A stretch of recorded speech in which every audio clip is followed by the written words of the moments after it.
All right, guys, good morning. I'm going to quickly show you how to use View Pure for your YouTube videos. Okay, so if I go into YouTube here, and let's say that I want to do, I don't know, I'm going to search up Mark Martell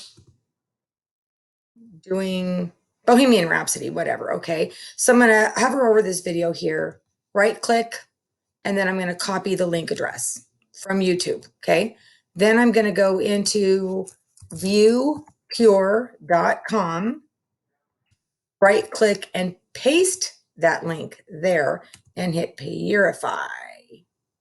Here's my new video under ViewPure. So this does not have any of the ads or questionable content. You copy this link, and that's the link that you paste into your Google Classroom for your kids. So that's quick and dirty how you guys use View Pure. Hope that helps.